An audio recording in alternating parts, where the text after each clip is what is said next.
तो जो भी लोग यहाँ पर प्रिपेयर कर रहे हैं इंडियन साइड के लिए या डेक्स साइड के लिए, स्पॉन्सरशिप की बात करूं या मैं IMUCT की बात करूं, 1 साल के अंदर आप सिलेक्शन चाहते हो, तो इस वीडियो में हम आज उसी के बारे में बात करने वाले हैं। और हम कहीं ना कहीं यहाँ पर फ्यूचर के बारे में बात करने वाले हैं, कैसे यहाँ पर स्ट्रक्चर होने वाला है। और इसको समझने के लिए पहले मैं आपको बताऊंगा पास्ट में क्या हुआ था, and according to that you are going to get some sense कि हाँ मुझे कैसे प्रिपेयर करना है, क्योंकि यहाँ पर बहुत सी चीज़ें चेंज हो चुकी हैं।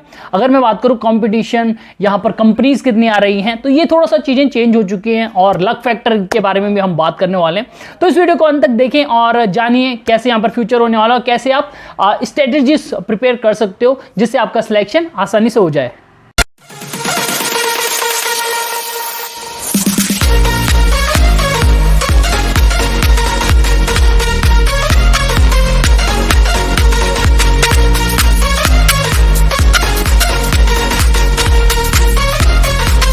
Hey guys, what's up? This is AJ and today in this video we are going to talk about the future of entrance exams, sponsorship also, and I'm going to talk about the past, I'm going to talk about the strategies, what things have been changed till now, and according to that we are going to predict how you have to prepare in your future. You know, if you want the selection then you have to be very clear with your mind and with your strategies also. So I'm going to give you a full knowledge of everything, but सबसे पहले हम start करने वाले हैं 2020 Feb batch के बारे में। क्यों? क्योंकि यहाँ से हम पैटर्न देखेंगे कि कैसे वो चेंज हुए थे, कैसे देखेंगे कि कंपनीज कहाँ पे ज़्यादा आ रही थी, कहाँ पे कंपटीशन कैसे इंक्रीज हो रहा था। तो इन चीज़ों के बारे में बात करने वाले हैं। लास्ट का जो सेक्शन है उसमें मैं आपको स्ट्रेटजीज बताऊंगा, बहुत लाइक स्ट्रेट फॉरवर्ड स्ट्रेटजीज जो आपको ध्यान में रखनी चाहिए। एंड पैटर्न से क्या हो जाता है, काफ़ी आपको हेल्प मिल जाएगी। ठीक है, पैटर्न से क्या होगा कि आप अगर फ्यूचर में अगर आप प्रिडिक्ट करना चाहते हो ना, तो उससे आपको थोड़ा सा यहाँ पर आइडिया जरूर हो जाएगा। तो सबसे पहले हम बात करते हैं 2020 फैब बैच के बारे में। फैब बैच की अगर मैं बात करूँ तो वहाँ पे IMUCT और आपका जो स्पॉन्सरशिप एग्जाम है तो वो होता था ऑफलाइन। अब बहुतों में यहाँ पर ऑफलाइन का एक्सपीरियंस पता नहीं है, ठीक है, तो मुझे पता है, that's why I am sharing my experience with you. तो ऑफलाइन में क्या होता था, पहले आपको फॉर्म भरना होता था, ठीक है, फिर आपको सेंटर्स मिलते थे और प्रेफरेंस भरते थे वैसे आप, तो उस हिसाब से आपको सेंटर्स मिलते थे और आपको सेंटर्स में जाके एग्जाम देना होता था। IMUCT का जो एग्जाम था ना, तो उसमें जैसे कि दिल्ली में अगर सेंटर पड़ रहा है आपको, तो आप दिल्ली गए उस डेट को एंड देन आपको एग्जाम देना होता था, ठीक है, फिर उसके बाद रिजल्ट आ जाता था।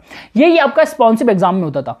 अब यहाँ पर स्पॉन्सरशिप एग्जाम में क्या होता था आपका कि आपको यहाँ पर जैसे कि मान के चलो दिल्ली या मुंबई कोई सेंटर है, तो उसमें से एक आपको मिल गया आपके पास अगर जो है, ठीक है, उसके हिसाब से आपको मिल जाता था।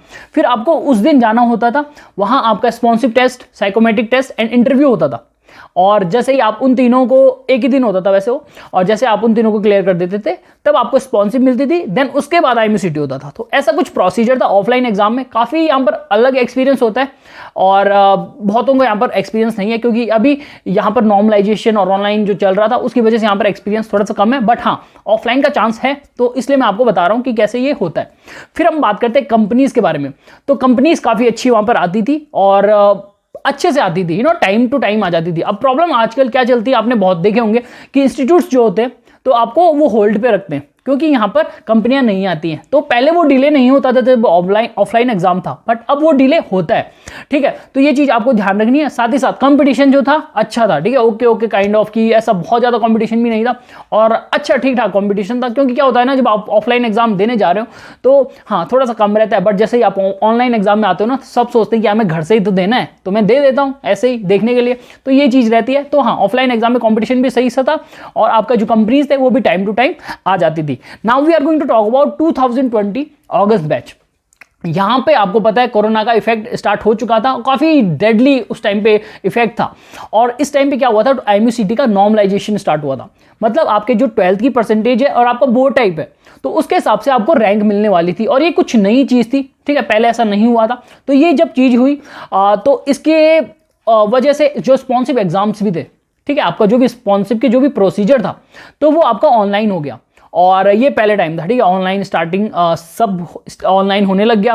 आपको घर से ही ऑनलाइन एग्जाम्स देने होते थे, साइकोमेट्रिक टेस्ट देने होते थे, इंटरव्यू देने होते थे। ये एक दिन नहीं होता था, ये एक दिन मतलब जैसे आपका स्पॉन्सरशिप टेस्ट हो गया, साइकोमेट्रिक टेस्ट हो गया, एंड देन एक हफ्ते बाद आपका इंटरव्यू हो रहा, या आपका 1 महीने बाद इंटरव्यू हो रहा, क्योंकि टाइम जो होता है ना, लिमिट वो काफ़ी होती है, ठीक है, स्पॉन्सरशिप के लिए, तो उस हिसाब से वो एडजस्ट कर लेते थे।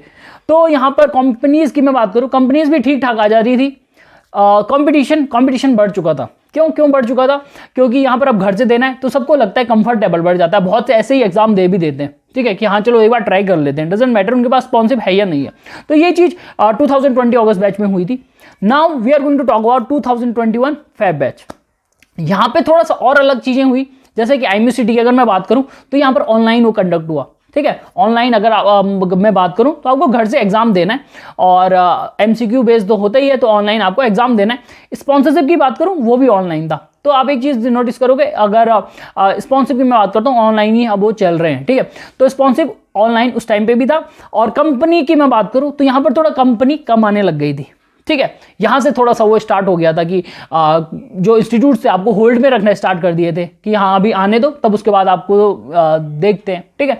तो यहां पर ये चीजें हो रही थी, कंपटीशन था, इंक्रीज हो गया था, ठीक है, और कंपटीशन काफी ज्यादा इंक्रीज हो गया था इस टाइम से। And now we are going to talk about 2021 August batch. And जब मैं बात करता हूँ अगस्त बैच की, तो यहाँ पर जो IMUCT है नॉर्मलाइजेशन हो गया था उसका भी, ठीक है। पहले तुम्हारा ऑनलाइन एग्जाम था बट वो लास्ट में कैंसिल होके नॉर्मलाइजेशन पे हो गया था। एंड आपका जो स्पॉन्सरशिप थी सारा ऑनलाइन ही चल रही थी। एंड जो कंपनीज थी ठीक ठाक आई थी, बट उसके साथ जो कंपटीशन है ना काफ़ी ज़्यादा इंक्रीज हो गया था। और यहाँ से लक फैक्टर भी इंट्रोड्यूस हो गया था। अब लक फैक्टर जो है, अब उसको समझाने के लिए मैं आपको एक एग्जाम्पल देना चाहूँगा, ठीक है। बहुत से यहाँ पर स्टूडेंट्स ऐसे होते हैं जो बहुत कैपेबल होते हैं, किसी भी स्पॉन्सरशिप में वो आराम से सिलेक्ट हो जाएंगे। बट क्या होता है, कभी कभी सीट्स कंपनियां नहीं आती हैं, ठीक है, या कभी कभी कुछ छोटी छोटी चीजें रह जाती हैं, डजेंट मैटर वो कितने कैपेबल है, लेकिन वो सिलेक्ट नहीं हो पाते हैं। और ये होता है, कभी कभी छोटी छोटी गलतियां होती हैं। तो ये लक फैक्टर ना बहुत ज़्यादा इंपॉर्टेंट हो गया था यहाँ से, और पहले भी था, बट यहाँ पे जैसे मैं बात कर रहा हूँ ना, यहाँ पर ऑनलाइन एग्जाम, तो वहाँ से ये लक फैक्टर एकदम बढ़ जाता है, इसका रोल बहुत बड़ा हो जाता है। और कभी कभी किसी के डॉक्यूमेंटेशन की प्रॉब्लम हो जाती है, कभी कभी इंटरव्यू में थोड़ा सा ऊपर नीचे होता है, एंड यस सीट्स नहीं बचती हैं, और या लेट में अप्लाई किया, तो ये चीजें हो जाती हैं जिसकी वजह से वो सिलेक्ट नहीं होता है। तो लक फैक्टर यहां से काफी ज्यादा इंपॉर्टेंट हो गया था। Now we are going to talk about 2022 Feb batch. And जो इसका IMUCT का एग्जाम है, तो इसका जो रैंक आपको मिलने वाली थी वो मिलने वाली थी आपका अगस्त बैच पे, ठीक है। जो अगस्त बैच यहां पर आपका हो रहा है 2021 का, उस पे जो आपकी रैंक आई थी नॉर्मलाइजेशन के मेथड से, वो रैंक अब आपको यहाँ पर कैरी फॉरवर्ड हो रही थी 2022 फेब बैच के लिए। और यहाँ पर स्पॉन्सरशिप की मैं बात करूँ तो ऑनलाइन ही हो रहा था, ठीक है। और यहाँ पर कंपनीज, अब यहाँ पर कंपनीज देखो, सबसे पहले कम आप कह सकते हो, ठीक है, लेकिन उसके साथ साथ क्या, उसके साथ साथ कंपनी उसको पहले पता है, अगर आपने 2021 का जो अगस्त बैच है वो नहीं दिया है तो आपको एकदम लेंगी नहीं। तो यहाँ पर कंपटीशन कम था, काफ़ी कम था, क्यों? क्योंकि जिन्होंने 2021 का वो डाला हुआ है ना, तो उसकी वजह से कम हो जाता है। लेकिन अगर आप देखोगे एक हिसाब से तो कंपटीशन फिर भी काफ़ी ज़्यादा था। मे भी किसी ने भरा ना हो, बट कंपटीशन काफ़ी ज़्यादा था। Now we are going to talk about 2022 August batch. And बहुत से सोच रहे होंगे भैया कि आपने ये सारा पास्ट तो बता दिया है, अब आप बताओ कि फ्यूचर में क्या होने वाला है। सबसे पहले मैं बताऊँ, यहाँ पर जो स्पॉन्सरशिप है वो उनका प्रोसीजर मोस्टली ऑनलाइन ही चलेगा, इसमें तो कोई प्रॉब्लम नहीं है, ठीक है। लेकिन जब मैं बात करता हूँ IMUCT की, और IMUCT एक बहुत इंपॉर्टेंट फैक्टर है, तो वो ऑनलाइन होगा, ऑफलाइन होगा या नॉर्मलाइजेशन होगा। देखो नॉर्मलाइजेशन होने के चांसेस काफ़ी कम है, ठीक है, क्योंकि पहले से वो 2 टाइम नॉर्मलाइजेशन कर चुके हैं अगस्त बैच में, तो बहुत ही कम चांसेस हैं, ठीक है। हो सकता है बट बहुत ज़्यादा कम चांसेस हैं। ऑनलाइन और ऑफलाइन की मैं बात करूँ, अब यहाँ पर आते हैं। देखो ऑनलाइन की अगर मैं बात करता हूँ, काफ़ी अच्छा चांस है ऑनलाइन का, ठीक है। क्योंकि जैसे कि आपको पता है सिचुएशन कोरोना की वजह से कम हो रही है, तो ऑफलाइन के चांसेस उतने अच्छे से बढ़ेंगे, बट अभी मोस्टली ऑनलाइन के ही हैं। लेकिन हाँ, ऑफलाइन में वो कन्वर्ट हो जाएंगे अगर कोरोना की जो सिचुएशन है वो अच्छी हो जाएगी, ठीक है, मतलब कि कम केसेस होंगे। अब यहाँ पर आपको एक चीज़ ध्यान रखनी है, ऑफलाइन के लिए आपको तैयार पहले से रहना पड़ेगा। It's a very different procedure. उसमें ऐसा नहीं है कि आपको घर बैठ के स्क्रीन के सामने बस ऐसे काम करना है, नहीं। ऑफलाइन में क्या सीन है, आपको एक डेट मिलती है, टाइम मिलता है, उस हिसाब से आपको उस सिटी में जाना होता है, उस सेंटर को ढूंढना होता है। It's a very important thing, okay, जो मैं बता रहा हूँ। फिर उसमें लाइन लगानी पड़ती है, लाइन ही लंबी लगती है, चेकिंग होती है, और फिर ऐसा प्रोसीजर है, फिर आपको सेंटर में जाना होता है, फिर छूटते हो आप, तो इसमें काफ़ी टाइम लगता है, और ऐसा प्रोसीजर होता है, ठीक है। ऑफलाइन में, ऑनलाइन में क्या तुम्हें घर में सेटअप करना है, लैपटॉप कनेक्टिविटी चाहिए, बस हो गया। बट ऑफलाइन एक बहुत ही अलग प्रोसीजर है, तो आपको दोनों के हिसाब से अपने माइंड को तैयार करना है, ठीक। तो ये पास्ट को बताने का मतलब क्या है, पास्ट में मैंने जो भी आपको बैचेस के हिसाब से बताए हैं, कैसे डिफिकल्टी लेवल है, कैसे कंपनियां यहाँ पर कम आ रही हैं, ज़्यादा आ रही हैं, क्यों मैंने ये बताया, ये मैंने इसलिए बताया क्योंकि आपको ये समझना पड़ेगा, अगर आप एक चांस मिस कर रहे हो ना तो कंपटीशन बढ़ रहा है और कंपनियों में आपका लक फैक्टर काफ़ी ज़्यादा इंपॉर्टेंट हो जाता है कि आपको वो कंपनी आ रही है या नहीं आ रही है। बहुत से कभी कभी होल्ड पे रहते हैं, ठीक है। तो इन चीज़ों को आपको ध्यान रखना है कि जो ये मैंने आपको बताया ना, ये बहुत इंपॉर्टेंट है। इससे आपको सीखना चाहिए कि हाँ, मुझे अगर इस बैच में करना है तो मैं पूरी यहाँ पर जी जान लगा दूँ, और अगर आप लगाओगे तो मोस्टली आपको सक्सेस मिलेगी, क्योंकि यहाँ पर आप एक फॉर्म नहीं भर रहे हो, यहाँ पर आप 3-4 फॉर्म भर रहे हो, और 3-4 में से आपको नहीं लगता क्या एक में नहीं हो पाओगे सिलेक्ट, तो वही है, ठीक है। तो इन चीज़ों को थोड़ा सा ध्यान में रखो। ये पास्ट का इसीलिए मैं आपको बता रहा हूँ कि आपको इन चीज़ों से पता चले, क्योंकि अब कंपनियां थोड़ा सा यहाँ पर कम आ रही हैं। और ये एक और चीज़ जो मैं यहाँ पर आपको बताना चाहूँगा, अब कम तो आ रही हैं लेकिन यहाँ पर जो आपका PCM परसेंटेज है वो बढ़ रहा है,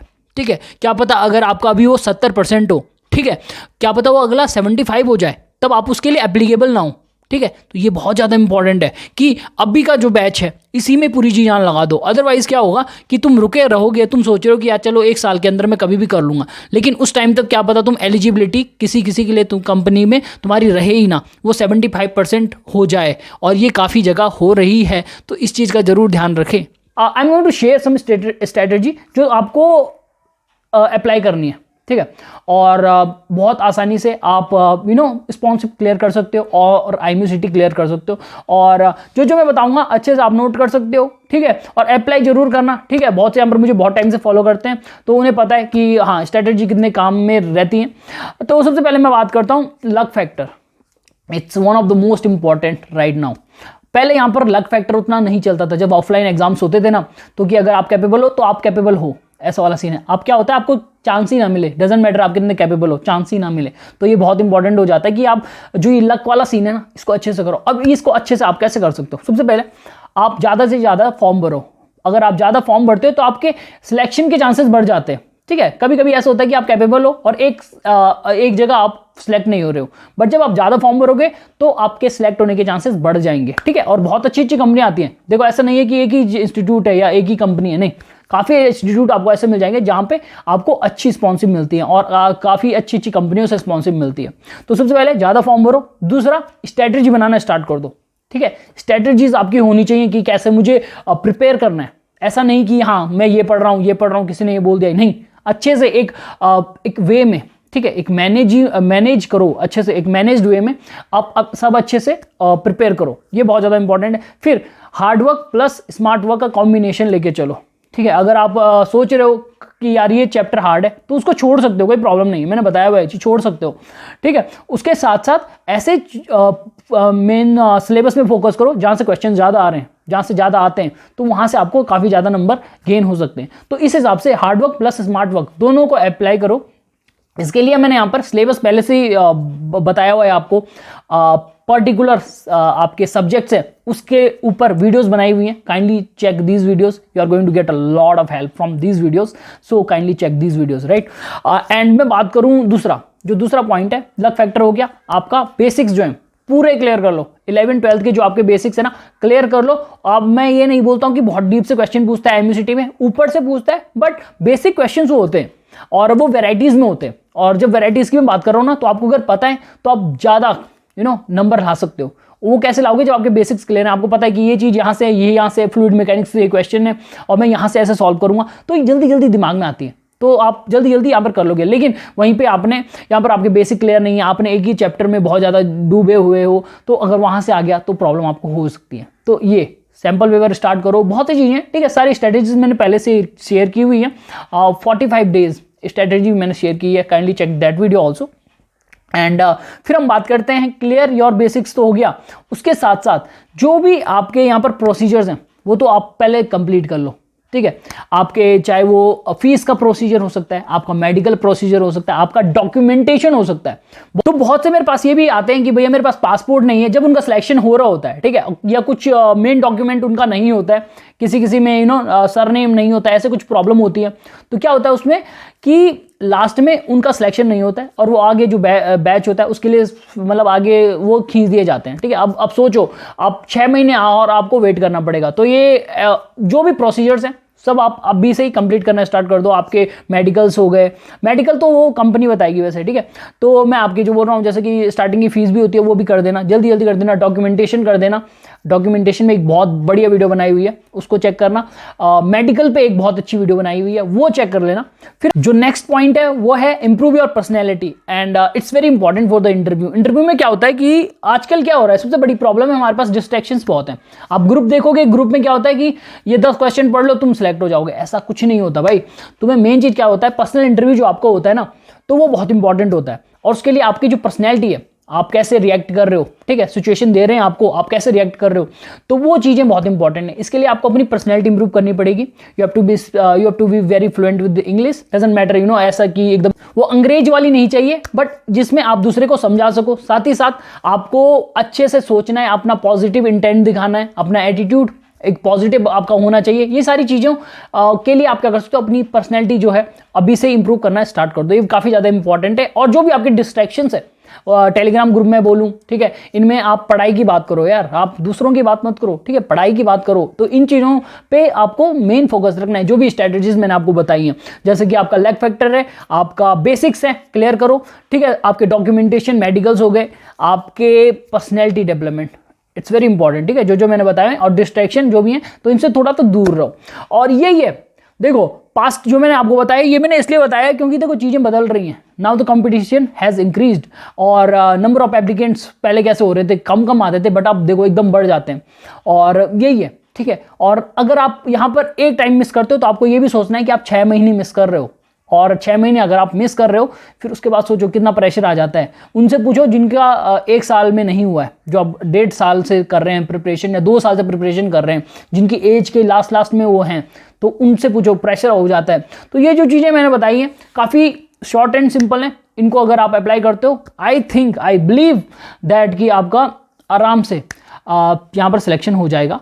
और वैसे अभी क्या है कि मैं जस्ट अभी घर पहुंचा हूं, तो उसके हिसाब से मैंने अभी ये सेटअप नहीं किया है, इसीलिए मैं अभी ये ड्राइंग रूम में ये वीडियो बना रहा हूं। तो जल्दी से मैं सेटअप कर लूँगा और आशा करता हूँ ये वीडियो आपको अच्छी लगी हो। और बहुत सी वीडियोज़ यहाँ पर आने वाली हैं और जल्दी से आएंगी। तो ये वीडियो अगर आपको अच्छी लगी है तो लाइक करें, कमेंट करें, शेयर करें, सब्सक्राइब करें चैनल को। और अगर आपको लगता है कि किसी पर्टिकुलर टॉपिक में मुझे वीडियो बनानी चाहिए तो नीचे कमेंट सेक्शन है, ठीक है, उसमें कमेंट करो। और मिलते हैं अगली वीडियो में।